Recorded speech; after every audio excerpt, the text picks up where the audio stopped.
Welcome back to the programme. I'm Yalda Hakim. 2 months after the Taliban seized back power, the country is facing economic collapse. Now the UN Secretary General is calling for immediate economic support in a bid to prevent a humanitarian disaster. Leaders of the G20 group of developed economies are meeting virtually to discuss the growing crisis. Writing on social media ahead of the meeting, the European Commission President Ursula von der Leyen said, "We must do all we can to avert a major humanitarian and socio-economic collapse in Afghanistan. We need to do it fast. I will present an Afghan support package worth around €1 billion. She also said that any engagement with the Afghan authorities comes with a number of conditions, including on human rights, but made it clear that Afghan people should not pay the price for the actions of the Taliban. That view was also echoed by the UN Secretary General. The Afghan people cannot suffer a collective punishment because the Taliban misbehave.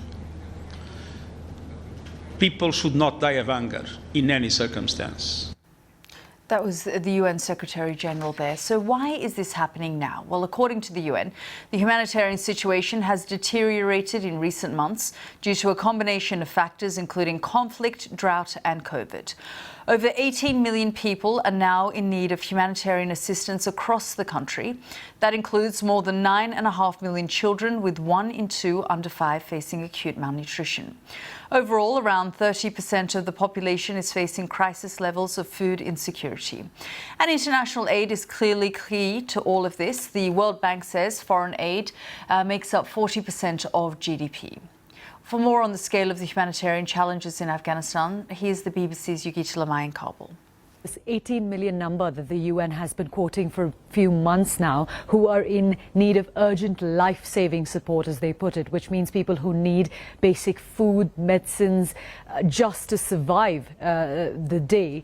And in the past 1.5 months since the Taliban seized control of this country on the 15th of August, access to so many places has been difficult. We have heard the UN say since the 15th of August that their local staff are facing harassment and intimidation. So there is, the other challenge as well of people who are on the ground trying to deliver aid, but them not necessarily in every place being able to safely allow to do so. But today's announcement will certainly be a shot in the arm to organizations like the UN that are working here on the ground, who have been repeatedly saying that there aren't enough funds for the needs of Afghanistan and that Afghan people should not suffer irrespective of what the political situation is.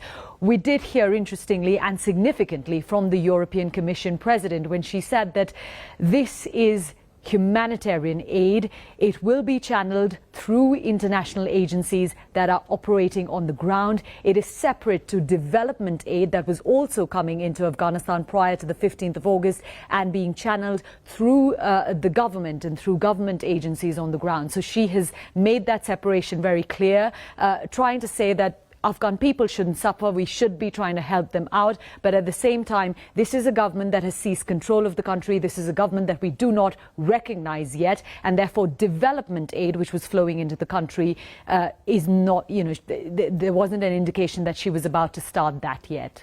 Yogita, you've been covering this story for some time. You were there before the fall, you were there after the fall.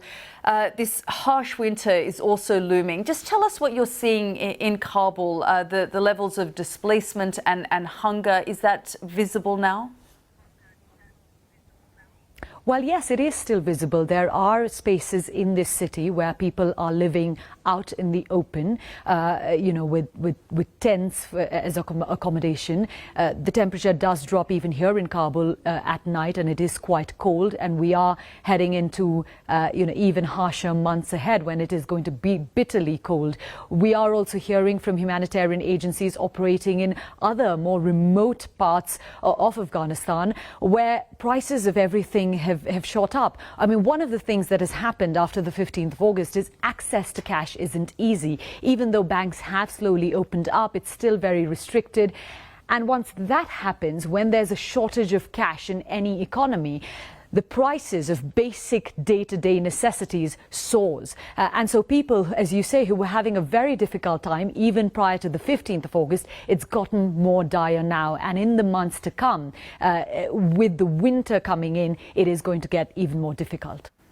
That was Yogita Lamai reporting there. Well, Ashley Carl, the Deputy Chief of Mission for the International Organization for Migration, who's currently running their operations in Afghanistan, he told me how things were on the ground there.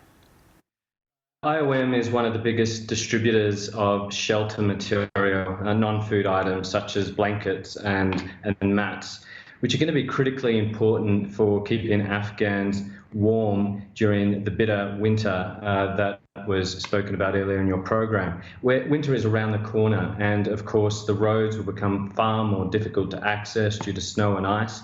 So we're making sure that we can get out those shelter materials really soon. In addition to that, we're providing multi-purpose cash.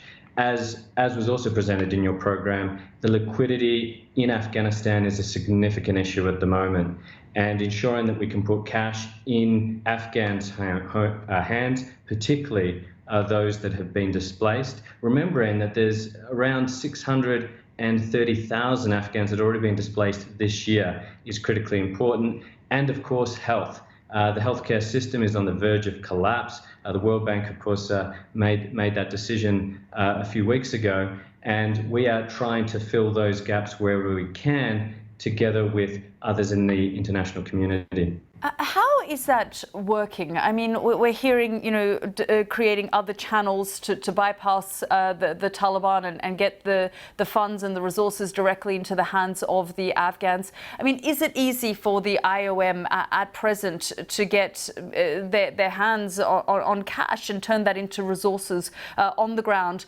without dealing directly with the Taliban?